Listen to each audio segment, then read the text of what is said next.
주님의 정신에 내려가게 하여 주시옵소서. 모든 어둠을 따라가게 하여 주옵시고 한나는 우리의 배에서 생생한 흘러가는 귀한 예배 귀한 주님이 어디시로 이 새벽 때 어디시로 주여 역사해 주시고 하나님 아버지 인도하여 주시옵소서. 하나님 아버지 우리의 의지로 우리의 이 세상을 살아갈 수 없습니다. 주님이 도와주시고 함께하여 주시되 우리가 날마다 승리하는 인생을 살아갈 수 있사오니 이 새벽에도 하늘로부터 내려오는 주님의 권능과 능력에 충만한 이 새벽 이 예배가 되시도록 하나님 축복하여 주시옵소서. 예수님의 이름으로 기도드립니다. 아멘.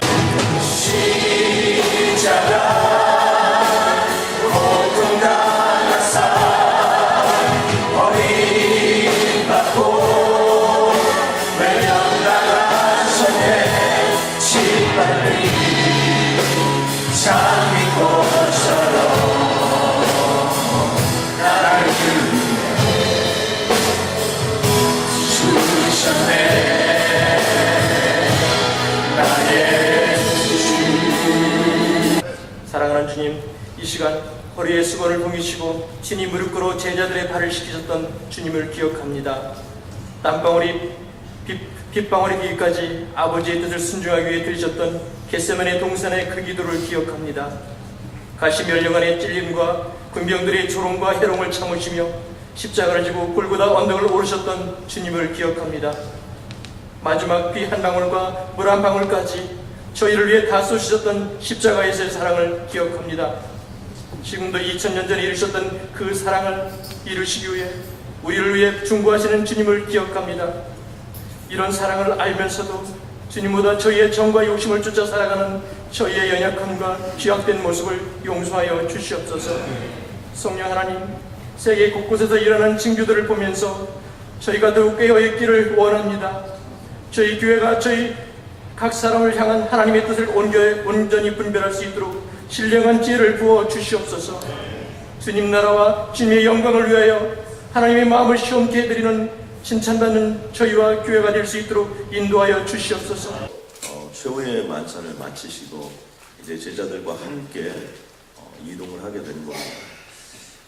그 모습들을 통해서 우리가 한 가지 깊이 새겨야 될 것은 무엇이냐면 주님의 마지막 행적이 이제 이 땅을 제자로서 살아가는 우리들 한 사람 한 사람이 가야 될 모습이라는 사실입니다. 단순히 예수님께서 우리를 위하여 죽고 끝나는 것이 아니라 우리는 예수 그리스도의 제자들로 이 땅을 살아가는 것이기 때문에 예수님의 마지막 행적의 모습은 사실 우리 인생이 살아갈 모습을 던져주는 것입니다. 특별히 오늘 예수님께서는 제자들과 함께 기드론 시내를 건너게 되는 장면을 우리에게 보여주는데요. 이 기드론 시내라는 것은 예루살렘 그 성전이 있는 밖으로 흘러내리는 실개천이라고 보통 성서학자들은 보고 있습니다.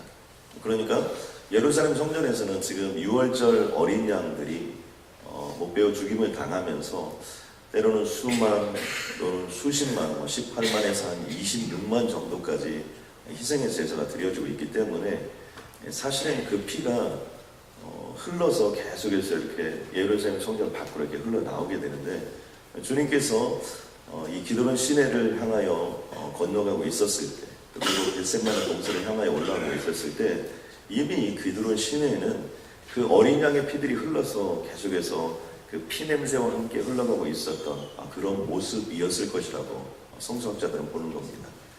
그러니까 예수님께서는 이제 자신이 유월절 어린 양으로 죽어야 되는 바로 이제 이 밤이 지나면 그런 일들이 일어나게 되는데 바로 그 순간 그 기드론 시내를 지나게 되는 것이죠.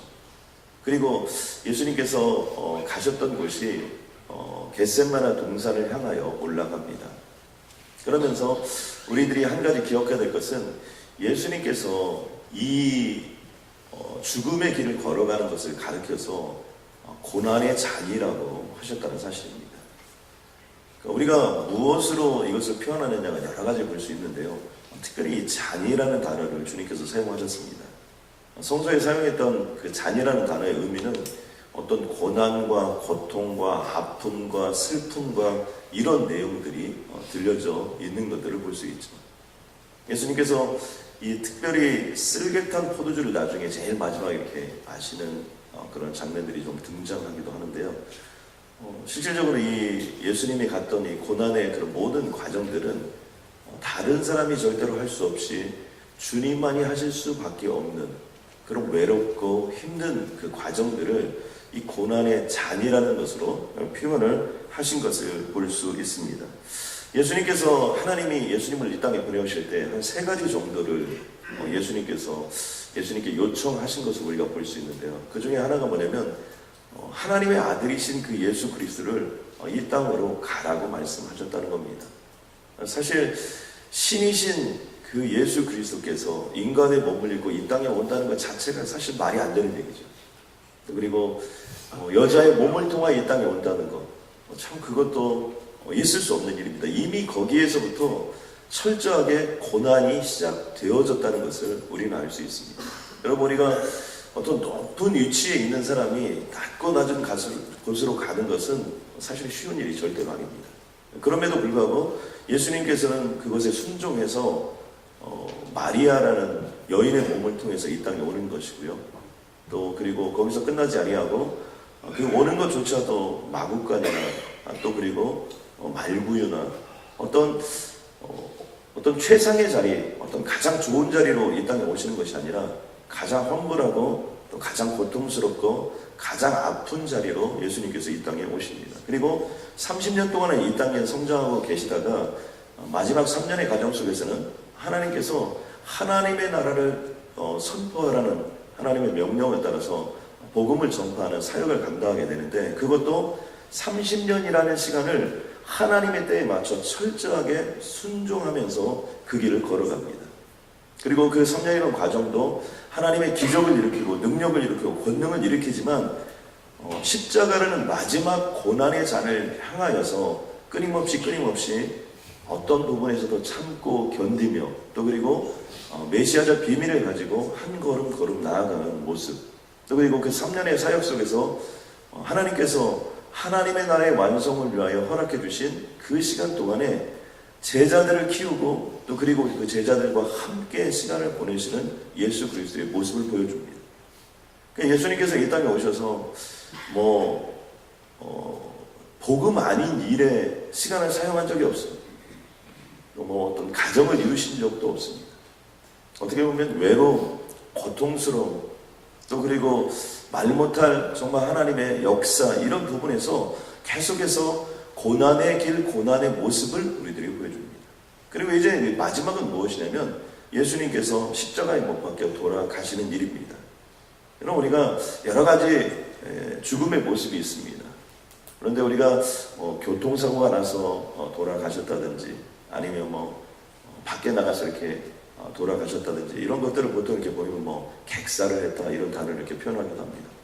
그것은 어떤 의미에서 본다면, 유교적인 관점에서 본다면 그것이 복스러운 죽음은 아니다는 의미를 담고 있습니다. 그런데 지금 예수님은 어떻게 돌아가신 거냐면 인류의 모든 죄를 다 지시고, 그리고 그 죄를 어떤 감옥에서 그냥 돌아가신다든지 어떤 그것을 묻고 끝나는 것이 아니라 당시에 가장 중한 죄인들을 십자가에 못 박았는데 로마의 형벌의 법칙에 의해서 모든 사람들이 보는 골고다의 언덕에 올라가서, 그리고 그의 제자들도 있었고 그를 따른 무리들도 있었고 그를 반대하는 사람도 있었고 로마의 병정들이 있었는데 수없이 많은 사람들의 감정이 다 다른 그 복합적인 상황 속에서 예수 그리스도는 십자가에 못 박혀 돌아가시는 그 모습을 예수님께서는 고난의 잔이라고 표현했다는 겁니다.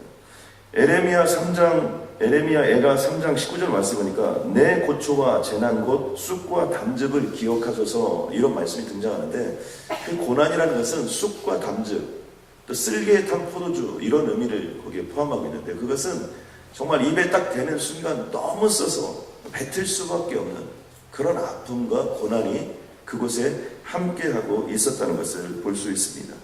근데 이 고난의 잔을 지기 위해서 주님이 하신 일이 있습니다. 그것은 뭐냐면 기드론 시내를 지나서 겟세마네 동산에 기도가 임하는 것입니다. 그러니까 주님도 그 고통과 어려움, 또 그리고 자신이 걸어가야 될 많은 상황들이 있었지만 그 상황들을 준비하는 것 자체가 기도로서 준비됐다는 사실을 우리는 잊어서는 안 되는 겁니다. 그러므로 우리가 이 땅을 살아갈 때 많은 고난들이나 어려움들이 우리 삶 속에 분명히 있습니다. 그런데 그것들을 우리가 준비하고 극복하고 이겨내가는 길이 무엇이냐? 바로 그것이 기도라는 사실. 예수님께서 겟세마네 동산에서 기도하셨는데요. 그 기도했던 모습들을 보면 누가복음 22장 42절 말씀에 예수님은 3번이나 엎드려 기도하셨다는 거예요. 3번이라는 의미는 무엇이냐면 항상 완전수입니다. 그러니까 더 이상 기도할 수 없을 만큼 주님께서는 겟세마네 동산에서 마지막 기도를 올려드렸다는 것입니다. 그 말씀에 보면 아버지여 만일 아버지의 뜻이거든 이 잔을 내게서 옮기시옵소서. 그러나 내 원대로 마옵시고 아버지의 원대로 되기를 원하나이다. 여러분 이런 거 있죠. 저는 저희 아버지나 어머니가 이렇게 운 적을 별로 본 적이 없습니다. 근데 제 머릿속에 톡톡히 한번 기억되는 그 저희 아버님이 울었던 기억은 뭐냐면 저희 큰 집이 추수를 하게 되었는데 이제 가을에 이렇게 추수를 이렇게 하게 됐어요. 근데 저희 할머님께서 이제 몸이 좀 아프셔가지고 추수하고 탈북하고 그러니까 동네 사람들 와가지고 아마 그때 좀 잔치라고 보기에는 좀 그렇고 시골에서는 이렇게 같이 밥도 먹고 이렇게 평상을 깔고 그러지 않습니까? 그런 시간에 돼서 같이 식사도 하고 그런데 어떤 분이 이렇게 노래도 부르고 이랬던 것 같아요. 근데 저희 할머님이 오랫동안 좀 아프셔 계셨는데 기분이 너무 좋으셨는지 그날은 일어나서 그렇게 춤을 추시는 거예요. 근데 저희 아버님이 저는 어렸을 때 그냥 이렇게 보면서 할머님이 춤을 추니까 되게 신기하더라고요. 또 그리고 동네 어른들이랑 이렇게 같이 그런 모습들이 참 그런데 저희 아버님이 거기서 이렇게 울고 계신 모습을 제가 봤어요. 그 모습이 아주 시간이 오래 지났는데도 저희 가슴 속에 이렇게 깊이 남아 있습니다. 제가 무슨 말씀을 여러분에게 드리려고 하냐면 여러분 우리가 어느 정도 성장하고 어느 정도 자라면 여러분 운다는 게 좀 그렇지 않습니까? 정말 너무나 힘들어서 운다. 이건 너무나 고통스러워서 운다. 어쩌면 그 모습을 보여주기 싫은 우리들의 모습인데 지금 예수님께서는요.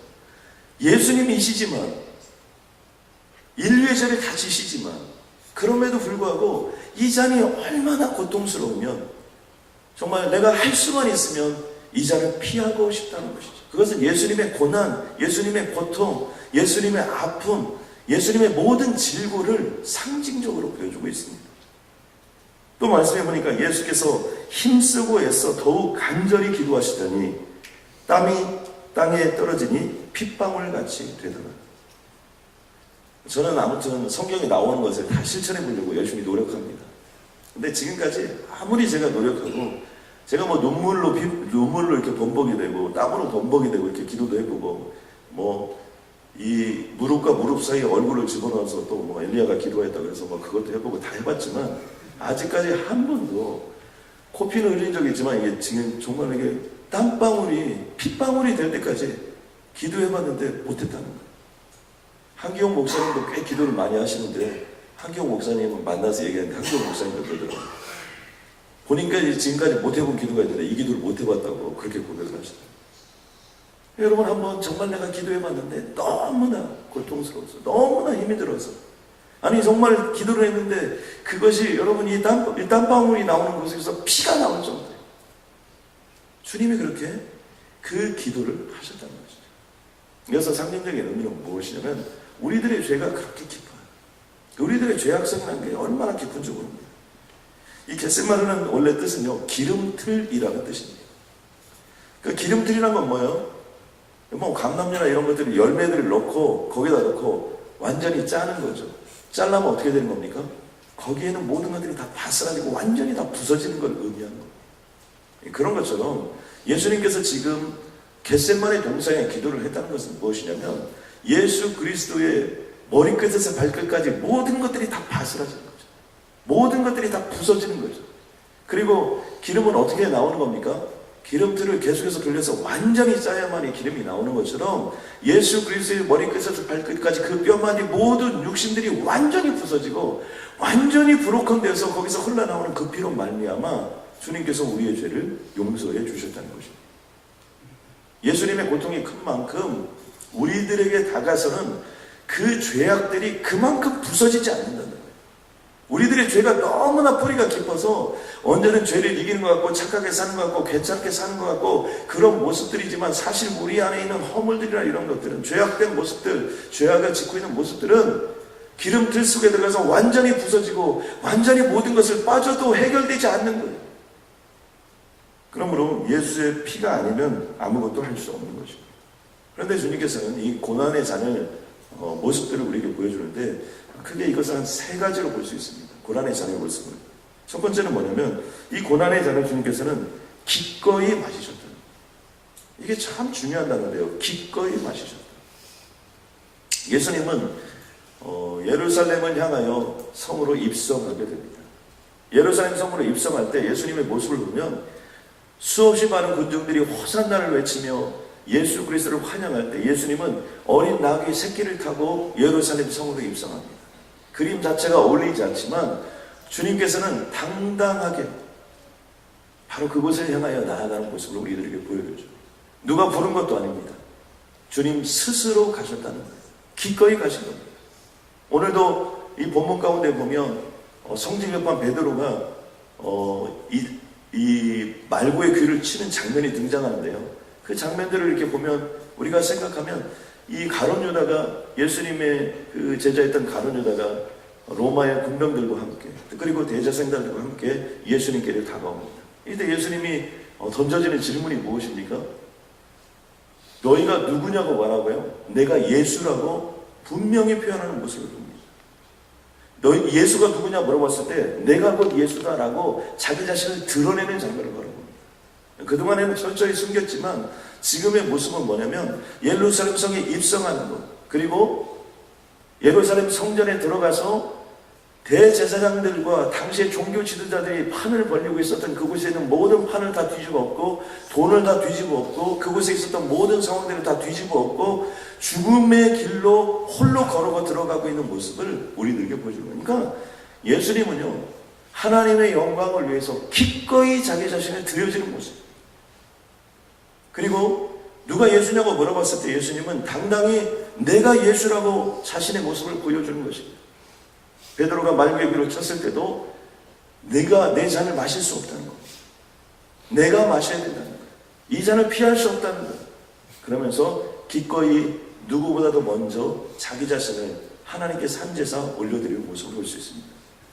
또 하나의 모습은 주님은 이 잔을 홀로 마시셨다는 사실입니다. 이제 계속해서 등장하는 장면이 있습니다. 그것은 뭐냐면 십자가의 길이 가까이 오면 가까이 올수록 가장 가까운 사람들이 떨어져 나가는 모습들을 볼 수 있습니다. 가장 가까운 사람들이 누구였을까요?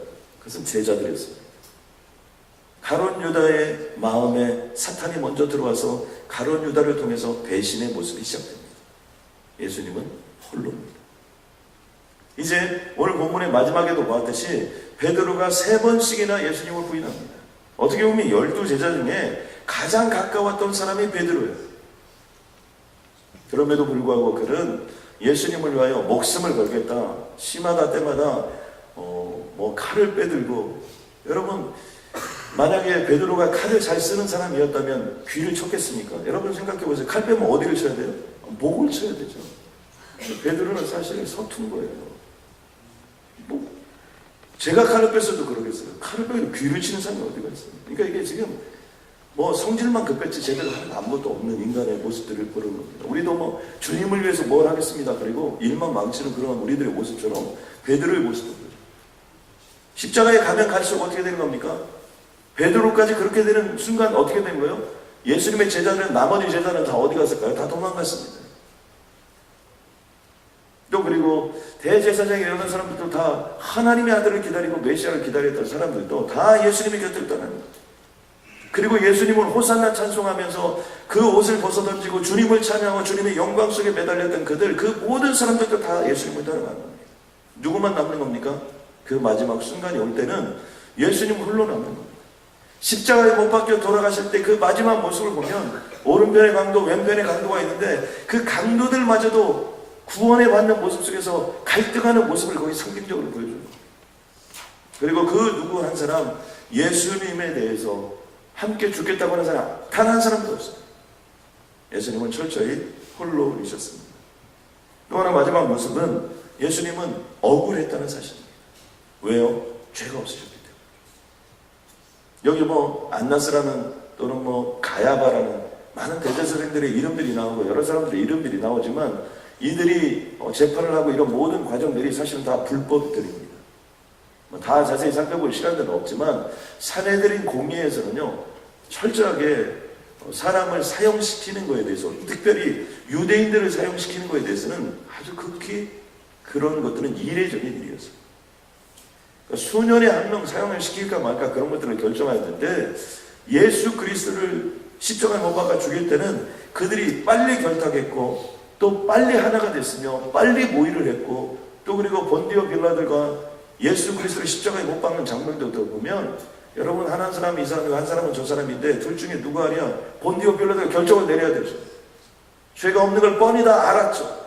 그런데도 불구하고 어떻게 되는 겁니까? 백성이 원하니 그것을 넘겨주는 장면이 등장한 겁니다.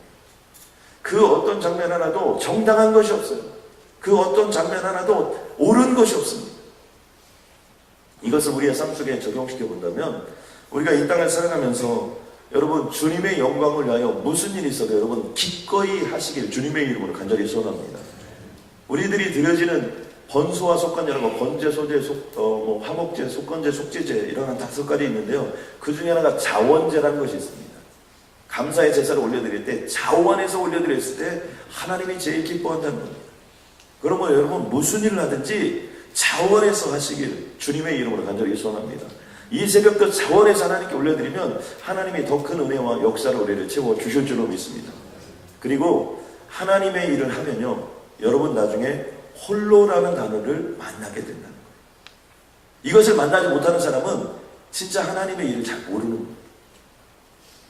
여러분이 하나님의 일을 열심히 하게 되면 모든 사람들이 여러분 주위를 떠날 때가 있어요. 여러분 홀로 남을 때가 있습니다. 겟세마네 동산에 같이 올라갔는데 제자들은 다 널브러져 자고 자기 혼자 남을 때가 있어요. 하나님만을 생각하고 주님의 영광을 위하여 나아가면요, 모든 사람들이 다 자기 자신을 떠나고 마치 골고다의 언덕에 홀로 있는 것 같은, 아무도 나를 이해해주지 않는 그런 순간들이 오는 겁니다. 그런 순간들이 여러분 왔을 때 바로 그때가 아하, 내가 진짜 하나님께 영광을 올려드리고 있구나 라는 그 순간이라는 걸 여러분 잊으십니다. 여러분 교회 일을 하다 보면요, 여러분 홀로 남는 순간들이 있어요. 아무도 나를 이해해주지 않는 순간들이 있어요. 바로 그 순간이 하나님이 가장 기뻐하시는 순간이고 하나님이 나를 이해하는 순간이랍니다. 그래서 여러분들이 홀로 남는 순간, 바로 그 순간이 우리들에게 닥쳐진다는 거예요. 그리고 또 한 가지는 여러분 억울함이 꼭 동반되게 되어 있습니다. 이건 무지 억울한 거예요. 내가 주님의 일을 하는데 이럴 수는 없는 거예요. 내가 이런 억울함을 당할 수는 없는 거예요. 불합리한 거예요. 일리걸한 거예요. 그런데 예수님의 마지막 모습은 그런 모습입니다. 우리들이 야구나 이런 축구 같은 거 이런 거 보면요, 여러 가지 역할들이 있습니다. 감독은 감독대로, 코치는 코치대로, 선수는 선수대로, 관중은 관중대로. 그런데 중요한 것은 내가 마셔야 될 잔을 내가 마셔야 된다. 감독은 감독의 위치에서 자신이 마셔야 될 잔을 마셔야 돼. 코치는 코치의 위치에서 자신이 마셔야 될 잔을 마셔야 돼. 선수는 선수의 위치에서 자신이 아무리 힘들고 어려워도 선수로서의 최선을 다해야 되고, 관중마저도 관중의 위치에서 최선을 다할 때 거기서는 정말 멋지고 아름다운 경기들이 펼쳐질 수 있는 겁니다. 이 세상은 그런 겁니다. 여러분, 아버지는 아버지의 잔을 온전히 마시기를 주님의 이름으로 부탁을 드립니다. 어머니는 어머니의 잔을 온전히 마시기를, 기꺼이 마시기를 주님의 이름으로 부탁을 드립니다. 우리 자녀들은 자녀들이 마셔야 될 잔을 마셔야 돼요. 장로님들은 장로님들이 마셔야 될 잔을 마시기를 주님의 이름으로 간절히 소원합니다. 우리 권사님들은 권사님이 마셔야 될 잔을 마셔야 돼요. 집사님은 집사님이 마셔야 될 잔을 마셔야 되고, 목회자들은 목회자들이 마셔야 될 잔의 몫이 있습니다. 그것들을 마시고 나아갈 때 그것이 고난이고 아픔이고 고통일 수 있지만 그것 때문에 하나님의 영광과 역사가 이루어진다는 사실입니다. 우리 하나님 감사합니다. 오늘 손을 들고 기도하는 이 모든 자들을 위하여 이 시간 기도할 때 물고기 2마리와 보리떡 5개를 올려드리는 이 133 특별 새벽 기도를 통하여 압도하는 은혜를 허락하여 주시옵소서. 하나님 기꺼이 이 시간을 주님께 올려드렸사오니 하나님 우리를 훈명하여 주시옵소서. 하나님 때로는 홀로 이 길을 걸어가는 것 같고 아무도 나를 이해해주는 사람이 없는 것 같은 이 길이지만 하나님 역사하여 주셔서 주님과 동행하는 길임을 믿습니다. 겟세마네 동산의 기도가 우리의 기도가 되게 하여 주시옵고 때로는 몸이 으스러지고 영혼과 심령이 으스러지는 상황 가운데 있다 할지라도 하나님 우리를 불쌍히 여겨 주셔서 우리의 부족한 이 예배를 받아 주시옵소서. 우리의 부족한 이 기도를 받아 주시옵소서. 때로는 억울함이 있고 고통스러움이 있고 고난이 있고 슬픔이 있고 아픔이 있을 수 있지만 주님과 함께 가는 길이 우리 외롭지 않게 걸어갈 수 있도록 주님 도와주시옵고 하나님 나의 헌신과 나의 죽음과 나의 아버지 하나님 앞에 드려지는 이 시간들 때문에 하나님 한 사람에도 예수 믿고 수만 명의 사람들이 복음을 받는 귀한 기적 같은 인생들 되게 하여 주옵소서. 예수님의 이름으로 기도드렸습니다.